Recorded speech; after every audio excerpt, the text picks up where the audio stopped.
Pakistan people's party के जो ये एडवाइज़र हैं मुर्तज़ा वहाब, इनकी जितनी उम्र है उतना हमारा सियासत में तजर्बा है। इनका जितना पॉलिटिकल कैरियर है उतनी हमने पाकिस्तान पीपुल्स पार्टी की हुकूमतों में जेलें काटी हैं। अगर इनकी वालिदा जिंदा होती वो बताती कि पीपुल्स पार्टी किया है। मुर्तज़ा की वालिदा ने खुद मुझसे एक मुज़ाकरा था जंग अखबार का, उस मुज़ाकरे में हम बैठे हुए थे, वहाँ उन्होंने कहा कि मोहम्मद हुसैन भाई, मैं बस एक किसी पार्टी में आ गई जो लोगों की ज़िंदगियों को तब्दील नहीं करना चाहती है, हम मजबूर हैं। ये इसकी वालिदा ने मुझसे कहा, एक जंग का कौमी मुज़ाकरा था उसके अंदर। मुर्तज़ा वहाब को क्या पता, इससे तो सियासत की अलीफ बे का नहीं पता। राना शमीम साहब याद आ गए मुझे तो।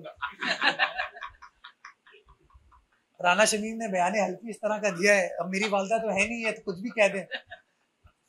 अब मैं कह दूं इन्होंने अल्ताफ हुसैन साहब को ये कहा था इन लोगों ने, हाँ, या इन्होंने अल्ताफ हुसैन को मशवरा दिया था कि क्या काम क्या करना है। ये पता नहीं कौन लोग हैं, लेकिन इन्होंने कहा कि जितनी मेरी उम्र है ज्यादा उन्होंने हुकूमत की। ये बड़ी इंपॉर्टेंट बात है। चले, सियासी तजुर्बा है। मैं 37 साल का हो गया हूँ, माशाल्लाह 38 साल का तजुर्बा है। इन्होंने 38 साल में कुछ नहीं सीखा। जो इस शहर के साथ इन लोगों ने पिछले 38 सालों में किया है वो सबके सामने है कि मेरा वो कराची 38 साल पहले कैसा था और आज वो कराची कैसा है। तो मैं समझता हूँ let the people of Karachi decide कि ये लोग कौन है, इन्होंने क्या किया है। जी, सिंध लोकल गवर्नमेंट एक्ट 2021 में जो 13 अमेंडमेंट आई, इस पर जिस तरह सिंध असम्बली में अपोजिशन जमातों के अरकान सरापा एहतजाज हैं, इसी तरह सिंध असम्बली से बाहर वो सियासी और मजहबी पार्टियां जो असम्बली के मेंबर्स नहीं हैं वो भी इसी तरह सरापा एहतजाज हैं। लोकल गवर्नमेंट सिस्टम जब तक एम्पावर नहीं होगा, आईने पाकिस्तान के आर्टिकल 140, आर्टिकल 7, आर्टिकल 8, आर्टिकल 32 और दीगर ऐसे आर्टिकल्स हैं जो लोकल गवर्नमेंट के लिए या ह्यूमन राइट्स के लिए आर्टिकल मौजूद हैं, उन सब के तहत जब तक लोकल गवर्नमेंट एक्ट नहीं बनता जिसके ज़रिए डिवोल्यूशन हो, जिसके ज़रिए फाइनेंशियल डिवोल्यूशन हो, पॉलिटिकल एंड एडमिनिस्ट्रेटिव डिवोल्यूशन हो, जब तक फाइनेंशियल डिवोल्यूशन नहीं होगी बल्दियात में डिवोल्यूशन हो ही नहीं सकती। आप कोई भी स्ट्रक्चर ले आए, कोई भी सिस्टम ले आए। आज से 1 माह पहले तक या चंद हफ्ते पहले तक सिंध की ऑपोजिशन की जमातें तनकीद करती थी कि सिंध हुकूमत बल्दियाती इंतखाबात नहीं कराना चाहती, सिंध हुकूमत बल्दियाती इंतखाबात में रुकावट बन रही है, सिंध हुकूमत खाइफ है, उसको नजर आता है कि वो बल्दियाती इंतखाबात नहीं जीत पाएगी, इसलिए वो इलेक्शन नहीं करा रही। अब जब हम बल्दियाती इंतखाबात की तरफ जा रहे हैं तो उन्होंने नया आर्ग्यूमेंट स्टार्ट कर दिया है, और वो आर्ग्यूमेंट अगेन कवानीन को पढ़े बगैर,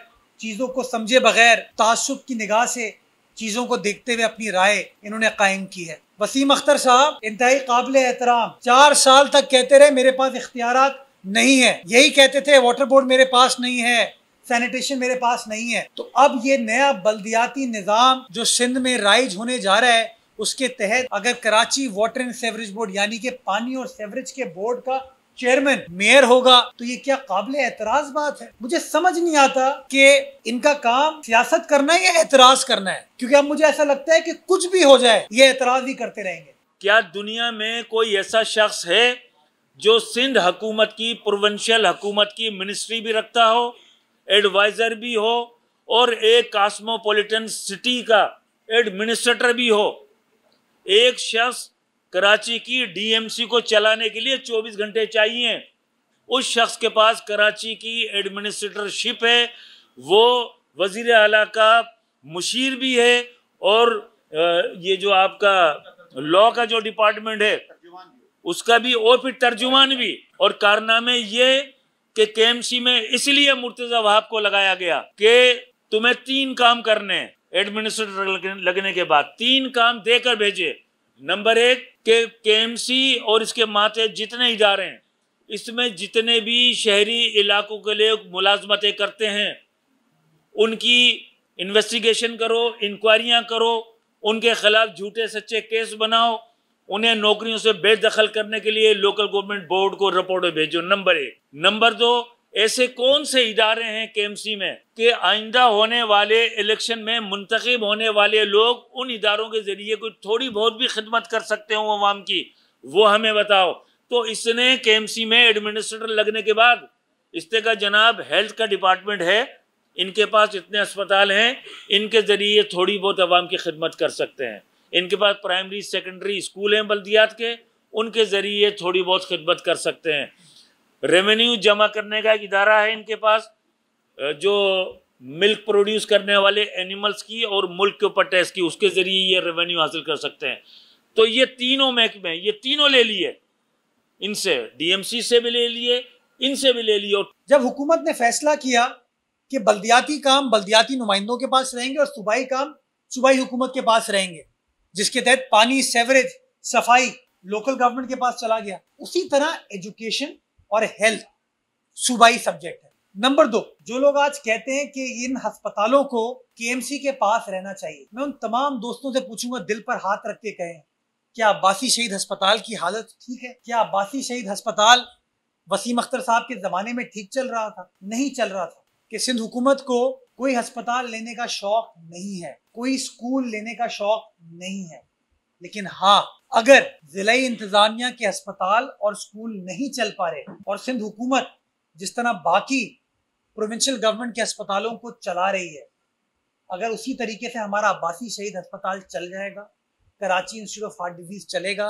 लेप्रेसी सेंटर चलेगा, हमारे स्कूल डिस्पेंसरी चलेंगे, तो अच्छा हो जाएगा। तीसरा टास्क इसको ये दिया कि हम कराची के जितने भी इदारे हैं उनमें अपने जियालों को भेजेंगे।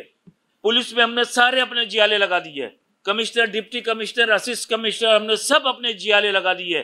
अब केएमसी में अपने जियाले लगाने, तुमने वहां लगने के बाद इन जिस जियाले को हम भेजें पोस्टिंग के लिए, आपने वहां इनको पोस्टिंग देनी है।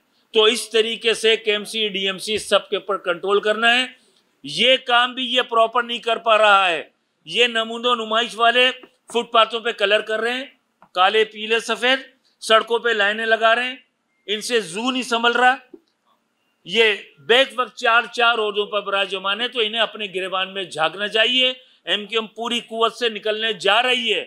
मुर्तजा वहाब, न सिर्फ तुम्हें बल्कि तुम्हारी पूरी सिंध गवर्नमेंट को पता चल जाएगा। आपको याद है, आप सब पुराने रिपोर्टर थे, मैं तो बहुत छोटा था, मुझे तो अब उम्र की भी ताने मिलते हैं इन लोगों से। मैं तो बहुत छोटा था, तो 12 मई 2007 को मुशीर दाखिला वसीम अख्तर साहब थे ना। इस शहर में इन लोगों ने क्या किया था? तो अब मेरे भाई वो शहर नहीं है, अब ये शहर बदल चुका है, ये शहर तब्दील हो गया है।